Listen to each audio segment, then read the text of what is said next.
Welcome again. This is Alita Hernandez, Rebooted Mindset, a Spanglish entertainment production. So, in case you want to wonder about the other name. So anyway, today I have a special guest. Today I have Dr. Tracy Crane, and we're going to be talking about the new ban that FDA just banned red dye number 3, okay, which is very important in our health. And Dr. Tracy Kane will explain more about that. But just a little information that I have.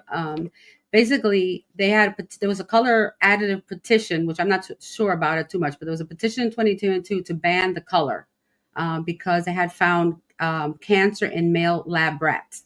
And since then, they've been trying to push and take out these colors and these synthetic colors that they put in the foods. And I talk about this a lot too. You know, I always talk about food and be careful what you eat and stop eating stuff that has colors in them because it's not natural.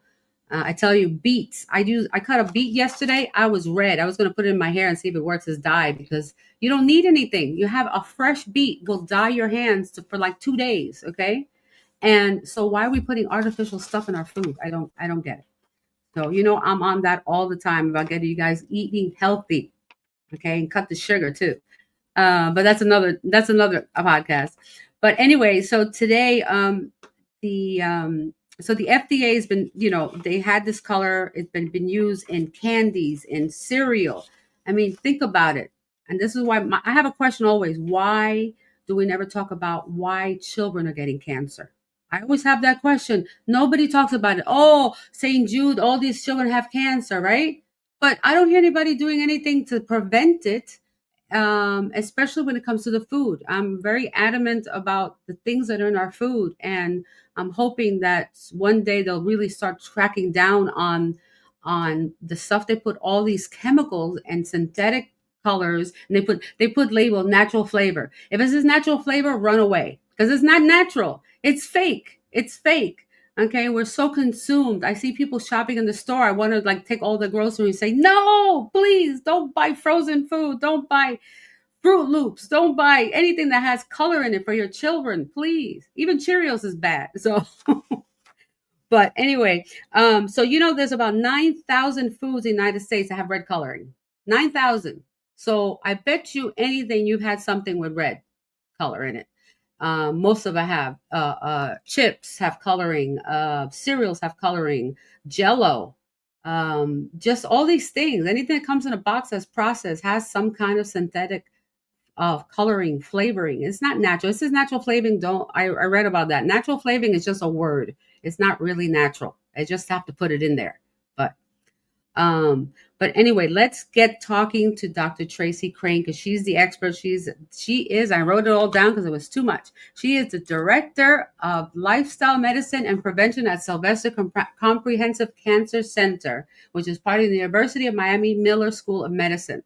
So I had to write that down. It was a long title there, but she's going to be another amazing woman we're going to talk to today. So 1 second here, and you can tell I am rusty because I was away for a while, and I scratched my eye this week, so I'm kind of blurry right now.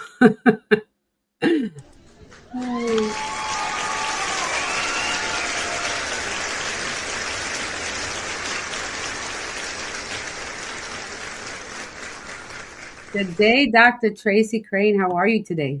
I'm good. How are you? Thank you so much for having me. I love your intro and your mission here to help people eat better and live longer. Yes, exactly. That's what I try to tell them every day, and they never believe me. So I always have to bring somebody who knows more than I do. So tell me about the importance really of this banning from the FDA now. So I think it's it's getting a lot of attention because it's taken a long time, quite honestly, for us to get to this point. In 1990 is when we actually had the first ban on red dye number 3 in topical agents. So they couldn't put it in cosmetics any longer. Why it took till 2025 for it to be banned in something that we eat is a whole nother story. Some states had already started the ban. So California had actually started these bans on food dyes. And I think that, what's interesting for me is to watch and see, will we begin to see other food dyes be banned in a similar fashion? And it was really a petition that was started that got this ban on the books to actually happen, right? Because the clause, I think it's called the Delaney clause, that was actually put into effect said that it's anything that causes cancer in animals or humans. And so that was how they got the petition going to actually to get this this ban in place. And many other countries have already banned these, have had these banned for a long, long time, right? Europe, Canada, this is, if you go, for example, to Canada and eat a box of Fruit Loops, right? Or I don't want to, or any kind of artificially colored cereal, it's not the same. There's not the same ingredients in it. So it'll be interesting to see what happens in the next few years. Right. Yeah, it's going to be interesting because they have to adapt now. Now the manufacturers have to redo their foods and rethinking their product. So maybe I'm hopeful that they will manufacturers will shift to not another chemical, right? So we only have a ban on one of the colors. Exactly. We need all of them. Blue is horrible. Well, red dye 40 is still in existence. There's a lot of other things that they can shift to. And so I'm hopeful that food manufacturers will take the opportunity to just retool it all together and not necessarily go to another artificial substance to color things. Right. Like I was saying with the beets, I cut a beet yesterday and my hands were stained. I had to put gloves to cut it because I was eating it raw. So I just cut it up in pieces and have it as a salad. And I was like, this stains. Why can't we use this? We can use beet juice. Yep. And so I think it's about also the U.S. population reframing what it is we think food should look like. That's a whole, I think that'll probably take more than our lifetime. I think it'll take more, but I think if we start these kind of conversations, we can begin to change what the expectation is and what the norm is for what we think food should look like. And you were right, you were spot on when you said, this is, these foods, these additives are oftentimes in things like cereals and candies, and they really play to children, right? Trying to attract children into wanting to eat these foods. And that's we can't ignore that any longer. And so reframing what food looks like is another important step. Yeah. I mean, I really wish they had a better system, right? That really can really look at food and say, we can't have all these types of chemicals in there. We just cannot. You can't allow people who manufacture food to put this stuff in our food because it begins from the formula for babies. I breastfed both my children. Thank God I was able to when they're older now. But but I breastfed them and I never wanted to give them formula because I bought the formula and I looked at it and I go, I can't pronounce a word that's on the ingredients. So what am I giving my baby that just was born? And you're giving it formula, chemicals, and then there we go. Their bodies are I mean, I'm not a doctor, but I'm saying I'm just assuming this is what happens. Whatever you ingest is going to go into your body. So somehow or another, it's going to manifest somewhere. Yeah, I mean, I think you bring up the idea of the food label, which I think one thing people can do is to understand the food label. I mean, I am a big proponent of education and making sure people have a right to know what's in their food, but you also have to know how to look at a label and see what's in it to be able to make the decisions that you're making, right? So, a lot of people don't realize that on a food label, the ingredients have to be listed in the order of quantity, right? So the higher up on the list, the more there is of something in a product. Right. Generally speaking, if you can't pronounce it, it's probably not something you want to eat. Yeah, that's what I usually say. Yeah. And there's a couple of apps out there. I don't want to name names, but there's a couple of apps out there that you can look up that actually scan the label of most foods, most standard foods, and you'll be surprised. So I got my husband doing it. Sometimes I'm like, why are you taking so long in the store? Because I'm scanning everything. I'm not buying. We changed the yogurt we were eating. We changed like different things because we didn't realize I had one little thing. What has what in it? Yeah, it's true. So, I mean, It's you true. can go to an extreme, but we really monitor what we're eating. I'm trying to grow some stuff in my yard, some herbs and Yep, herbs some are great. tomatoes, garlic, And turmeric. I have turmeric. you mentioned the purple red color that comes out of beets, right? So, part of where we get these colors from is from nature. And I think it's important to distinguish that when you see these colors in nature, they're a very different chemical structure than what Right. you're finding when we artificially make them. So things like lycopene, right? Lycopene is the red color that we find in tomatoes and watermelon. That's a fat soluble carotenoid.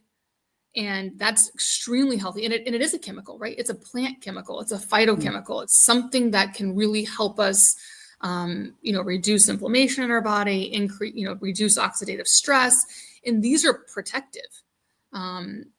So, making that distinction is important because it's not, so these different colors that we find in foods naturally are really what we believe are the basis for these cancer fighting properties in Hmm. things like a Mediterranean diet or things in your carrots that are orange. It's that orange color and the beta carotene that really make it healthy. Right, exactly. And when you grow your own vegetables, it's a whole different thing. I got my first sweet potato from my backyard. Wow.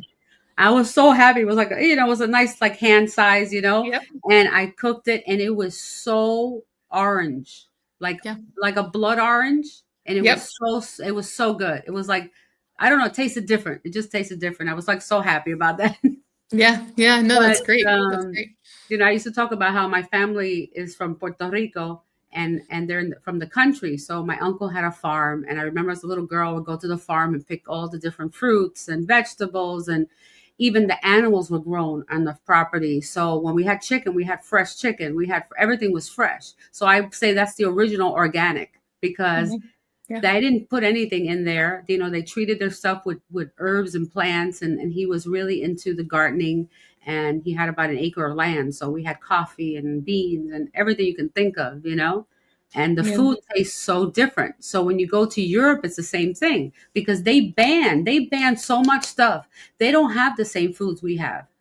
Even the like Fanta soda Yeah. is different. Here it's with syrup. It's a sugary high fructose corn syrup, which is so bad for you, versus they put orange juice in theirs. Right. Right. No, no, you're right. It's very, very different. And you mentioned high fructose corn syrup. That's another thing that we continue to allow in our food supply Mm, that other countries do not.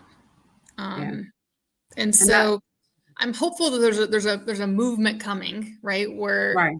the U.S. population as a whole is going to say enough. We do care about what's in our food, and we do want to know what's in it, and we're not going to put up with it anymore, right? And that we Yeah. want this is what it's going to take. We gotta do another petition. I'm there. Yeah, yeah, me too. Yeah, I'm Um, telling you. I mean, I've been doing this podcast for almost 2 years now and just really, trying to find different ways to live better, right? To live yep, longer, to stay healthier and to avoid, I've learned it's taken me a long time, but now I've learned the sugar is so bad for you. So bad for you. Like yeah. I avoid and I avoid all replacements of sugar too, because the replacements are worse than the sugar. I mean, I think that again, this goes back to knowing what the food label is, and understanding what is added sugar. At least now the food label has changed that they have to say what is added sugar. It used to be that it gave total carbohydrates and total sugar, and you couldn't really distinguish between what was added versus what was naturally occurring in something. Right.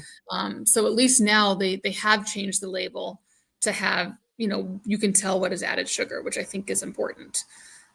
Yeah, that's important. And I said something earlier before in the pre, right? Before we started about children and cancer. It really, really bothers me so much to see these 6-month-old cancer. I mean, it has to be something with the food. I can't And believe that it's not. I mean, I know it's a hard subject, but I'm just saying, what is it? Why are so many children with cancer now? I think that it's cancer is a very complicated disease, and it's multifaceted, and I don't think there's any necessarily one thing that happens. And what I do know is that, continual environmental exposure to something over time, probably is not good for us, right? So that could be anything from, exposure long-term to something like tobacco, cigarettes, right? That's not a good thing. To things like, if we continue to consume things like high fructose corn syrup and added sugars, we're going to increase our metabolic markers. It increases your obesity risk, and all these things. It's probably not any one thing. It's the sum of all the things that add up. And our bodies are good, actually, at fighting, right? At being able to fight off cancer. I mean, all of us are doing it on a daily basis, right? Our cells are able to fight it. It's just, at what point is there a tipping point in that the exposure is too much, right? And our body can't continue on. So that's what we're always trying to, when we say to follow these, healthy lifestyle patterns or to avoid these risk factors, it's because we know that it's the repeated exposure likely that is causing the increased risk. And it's learning about what exposure, because everybody lives in a different environment. If you live in the city, if you live in the country, if you live close to electric, like I moved, and now our electricity is above ground. So I have that transformer in the backyard. I'm like, what? I don't want that there. I really don't want that there. And there's a lot of studies now about EMF, right? That the effects of electricity, radiation, our cell phones, we're like guinea pigs. These phones we're guinea pigs because we're the first, last 20 years of phones, right? So we're pretty much guinea pigs. We don't know what we're going to be like in 20 years. Maybe I'll glow in the dark or something. I don't know. I don't know. But it's also, in people's genetics, right? So it's this gene versus environment exposures that happen, right? So everybody's genetic makeup is a little bit different too. And so that's part of what makes it so complex is you have a genetic component and you also have, this environmental component. And so it's the interaction between the two. Well, I interviewed a woman she wrote a book to help other people, who have gone through cancer or families that have cancer. And she said she had the gene. So her mother, her sister, and her both have breast cancer. All three of them have breast cancer. So I didn't know that. I was like, wow, I can't believe that. So it sounds like it was maybe a BRCA mutation. But yeah, I mean, certain things, and that's why I think it's also important, of course, changing the label and changing and being aware and banning these additives and having exposure to environmental things. But it's also important for people to know what are the recommended screenings, what can you do, making sure that you're getting a colonoscopy when you need to, a mammogram. All these things are important because we know the earlier we catch something, much better chances that we have of curing the disease. So I think it's, all the things you can do to reduce your risk, everything from screening and prevention through lifestyle behaviors all the way, through the end. It's all important and it all works together. I think the problem, a lot of people just don't know. I think people, it's the lack of education on how to be healthy. And unfortunately, depending on your demographics, I'm sorry, but the lower income families and the school kids, have you seen the food in the schools? That's another thing that we need to change. It is horrific. To the 100%. Point that my kids used to tell me, Mom, the milk was spoiled, this was spoiled, I couldn't eat it. I'm like, I always send them food because I said, don't eat that stuff. So 100%. I mean, again, I hate to compare us to other countries, but if you, if you look at other countries and what the school food supplies look like, it does look different. It does. It does. Oh, so you get real meals, or you actually get time to go home and have a meal with your family and go back to school. Like in Spain, you have the 3-hour window, right? That people leave work, they go home, they have a meal. They have a full meal at 2:30, which is a good time because then you're not eating late. And then they have a siesta, right? They take a nap and then they go back to work and they're more productive. I wish we had that here. I mean, I think, people ask me, what's the healthiest diet pattern to follow, or what's the healthiest diet I should follow? And, usually, generally speaking, I broadly recommend like a Mediterranean diet, right? But I think part of what makes the Mediterranean diet protective for a lot of these chronic diseases, and you've heard about the blue zones, I'm sure, right? That spans that whole Mediterranean area, is partially what you're also talking about, which is community, right? I think that the foods we eat are important, but it's also important that we're not living in isolation, that we're surrounded by people and community. And there's a lot that goes into just sitting down for not only the food that's in the meal, but the people that you're with and the interactions you have. And, you know, again, it's multifaceted, all these things, and they all work together. Yeah, that's true. That's true. I think here we're so busy in life that we forget. We see people, we don't even say hi or smile or anything. We're just in a rush. We don't even realize anybody's around us, and we've lost sense of community. There's a lot of, and that's why my husband's a singer, so we try to do events that brings music that, you know, mutual people love the same music, and then we have a community there. So that's what we've been doing. We're building a community with music to get people involved, and then they see the other podcasts that we do, and they go, oh, I didn't know you did that. So yeah, I think that's so important. Yeah, it's so important, community. Yeah, because I think, I mean, food is such a, it's an addiction too. Food can become an addiction, and many people have become addicts to food, and that's increased our obesity levels, our disease levels, and so on. And I can tell it's a domino effect. You start, you know, I was heavy before, and 8 years ago, this month, I had a stroke 8 years ago. And I'm thankful and grateful that I'm fine right now. But I did, in 8 years, I've done so much. I have learned about food. I read everything. I make sure I put in healthy fruits and vegetables and grow whatever I can grow, and you know, go to get organic meats and things like that. And it could be costly, but I say, why are we not going to spend some money on ourselves? We spend money on so much other crap outside. Stop buying Starbucks. It's not good for you. Go buy a good dinner. Go buy a good piece of salmon, or go, right? I don't know. And I think it goes back to, like you mentioned earlier, it's part of this is education. I think that we need to also take a hard look at, you know, should kids need to be learning about this stuff early on? You know, I think that, you know, several years ago, there was a show that was showing children, in schools that they couldn't identify certain vegetables. They didn't even know. Right. And so I think starting early and again, changing the dialogue, changing what we think food should look like, what food is, and educating, I think it has to start sooner. It has. I think like at 5 years old, you need to start.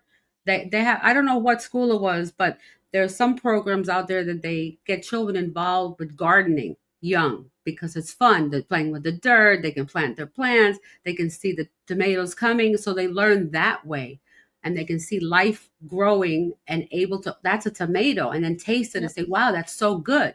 And and they're more likely to try it, right? Exactly. So you don't have this food aversion or this, you know, I don't want to try it, because they've been involved in the whole process, right? Yeah, because I ran into this young woman the other day, and she said that she doesn't eat any vegetables, none. I go, you not even salad? She's like, no. And she only eats fast food, flaming red Cheetos. You know what's in there? And I'm like, but I drink water. I go, well, at least you drink water. But I'm like, that's about the only thing that's good. So, and she was young, you know, early 20s, just not, you know, not knowing from her home to eat properly. And they're eating fast food out there, and it's horrific. And I know for myself, I've lost over 75 pounds over the years, and changed my whole dynamic. I mean, I look totally different, right? Healthier, and blessed to be celebrating a new birthday in a couple of weeks. So, happy birthday early. So, thank you. So I just tell people, you know, just little changes, right? Just little changes in your diet, and it all adds up. I think, you know, that's one of the things that I do share with people a lot is, when you think about changing your lifestyle, it doesn't have to be perfect every day, right? And if you have a bad day, it doesn't mean that all hope is lost. Or if you have a birthday party coming up and you want to enjoy, we've talked about community, and you want to enjoy the birthday cake because it's your niece's or your nephew's birthday party and you want to be part of it, that's okay, right? We can fit these things in. Right. It's about continuing to try to make overall healthy choices, and then that you don't quit, right? Like if you have a bad day, or you traveling and you aren't able to eat, that's okay. Not all is lost. Right. The point is that we keep trying to make these small changes. Exactly. And when you look back, it's what adds up over time that really makes a difference. Yeah, I do want to ask you about, there was another thing in the article here regarding alcohol and cancer. So I really want to talk to you about that because I think Yes. that is a huge topic. I know several people who have cancer, unfortunately. One thing I always say, please do not drink alcohol, but you tell me about this. Yeah, so I think that was the other big hot topic this year, right? My January was really busy because red dye number 3 got banned, and then the warning label about alcohol also hit all at the same time. So I've been, you know, we have an alcohol warning on a label now on alcohol. It just doesn't include cancer, right? And so this is a movement towards adding the language that we know that alcohol is associated with cancer. Wow. And specifically, we know that alcohol is associated with an increased risk of 7 different cancers. And, the Surgeon General's report that came out, one of the most, I think, I don't want to say interesting, but findings was that it was particularly increased in breast cancer. We think about head and neck cancer and mouth cancers being elevated with alcohol, but I'm not sure that people generally are thinking about breast cancer. And breast cancer is the most common cancer that we get. We also know that alcohol intake is increasing among women. And so I think that's my goal with the Surgeon General report coming out is, again, about education, that people understand and can make these choices. When we put the warning label on cigarettes, truthfully, that probably isn't what really drove down smoking rates. It's when we taxed them that it really drove it down. But it started the conversation. Yeah. And it also raised awareness. If you ask people before this Surgeon General reports came out, did alcohol cause cancer? I think most Americans would tell you no. They didn't know. Yeah. And so at least now we are getting the dialogue started. And that is always the first step. That's good. I mean, alcohol is a tricky thing because, they make money on alcohol. So I don't think they'll ever ban alcohol. Well, and it's a culture, right? I mean, there are, I don't want to badmouth, but there's wine clubs, there's whiskey clubs. I mean, it's a cultural hobby in our country and in other countries. And so being able, though, to know and make decisions, again, for yourself, though, with clear awareness of what's the risk factor, that's important, right? It is. That way you can make that decision. Exactly. So that way you can make the decision the right way. Okay, do I know? Okay, this might risk something. Okay, the same thing with cigarettes. I mean, look, in my lifetime, I've seen when people used to smoke everywhere. Okay, I grew up, in my teens, 18, 19, when I went to a club, smoking was everywhere, allowed. Restaurants were allowed. I grew up in New York. So, and then I went to LA. So the same thing, smoking in bars. I hated it. I couldn't go to the clubs. I'm like, I can't breathe. You're trying to go in the smoke and then you still stay there and you start drinking and you're getting all that secondhand smoke, which causes cancer as well. Yep. And nobody knew that. Even on TV, they used to smoke. Now they don't see that anymore. No, bars, there's no smoking. Restaurants, there's no smoking. Most places have, is mostly no smoking now. So. Yeah. Yeah. And so I do think that what we have seen recently is that I see more mocktails, right, and things on menus. So I think, again, the narrative is changing such that there are now, like the other night, I think I saw something on a menu that said for the designated driver or something, right? Like they had made light of it. Oh, that's good. Yeah. Okay. But I think normalizing it, that you don't have to go out to a bar and drink necessarily, and you can still have a good time, is really important. And I'm happy to see these changes happening where you have something on the menu, it comes in a fancy glass just like everybody else's, and you really can't tell who's drinking what. And I think that's important because it kind of takes the stigma down, I think, away from things. We wouldn't have to tell you this. We went to a club to see a salsa band. And we didn't want to drink. So my husband asked for a club soda with a splash of cranberry and some lime, right? So he's expecting a nice glass, so it looks like a drink. She gives him this Pepsi paper cup with a straw. He's like, really? Really? I'm trying to just look like I'm having a drink, but I'm not having a drink. Right. It's not helpful. No, not helpful. You have to help. Please, can you put it in a real glass, please? Make it look like a drink. Thank you very much. because it's like you said, it's a cultural thing. Yes. It's like if you don't have something in your hand, you don't feel like you're part of the conversation, and Right. you don't really need alcohol. I've learned already. I don't do the drinking. Like I can't. I just can't do it anymore. My body just says, "Are you kidding me?" You know. Yep. I Yep. have one drink and I'm like done. You know. Yeah. No, you're 100% right. 100% right. So, but these are awesome things. I appreciate you so much and taking the time to talk to me and sharing Of this out course. to the masses out here, because I saw it and I said it was so important. I sent you an email right away because um, I've been talking about this for a long time about these dyes. So at least we got one down. I don't know how many more we have to One go, but down. We got several more to go, but at least again, the it's conversation started now. it So started. now it's going to start affecting the other ones because they're going to say, okay, red's not good. What about blue? What about yellow? What about orange? You know, and like, you Precisely. know, yeah.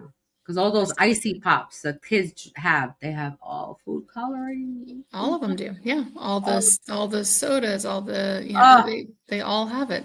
yeah. Like you said, cereals, candies, Oh, even medications, right? oh, yeah, that's right. The medications, that's right. Because the children, when they put cherry flavor and they make it red.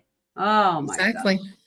The Tylenol, the Yep. all those over the counter cough Correct. medicines. Oh my Correct. goodness gracious. Correct. So all of those need to change, and I think they have until 2028 to make all the changes. Yeah, I saw something. I think it was 28 or I think 27. some of them are 27 and some are 28. Yeah. Yeah, some of them say that. Yeah, it's 20. Is it January 15, 2027 or January 18, 2028? Yep. Yep. So, Depending on which category I think the manufacturer falls into. right, because I went to the FDA site to just see what it said and everything like that. So, but this is great information for everybody. So I appreciate you and I thank you so much for your time.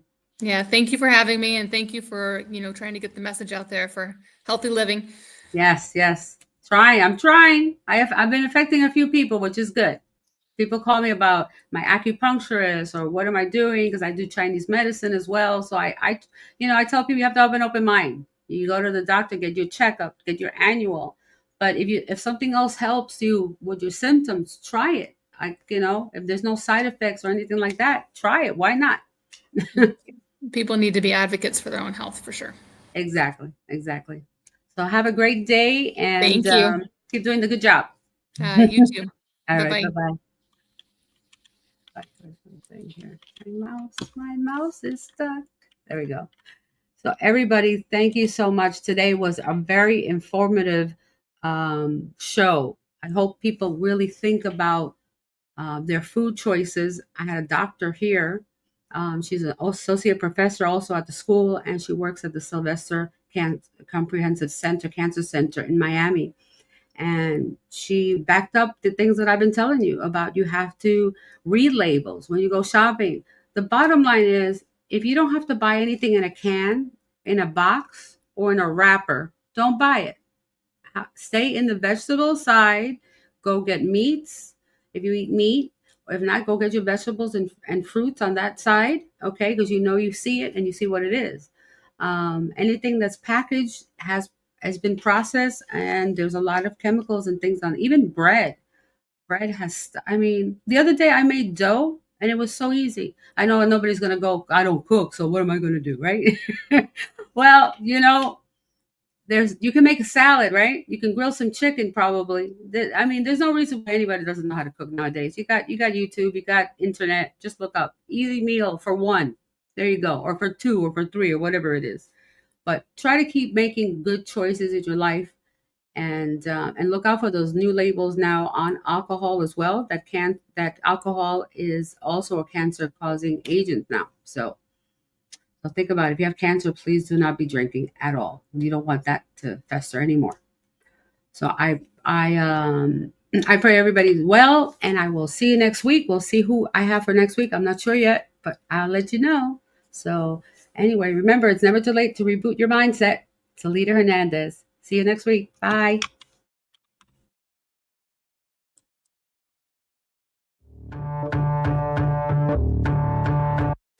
That's lovely.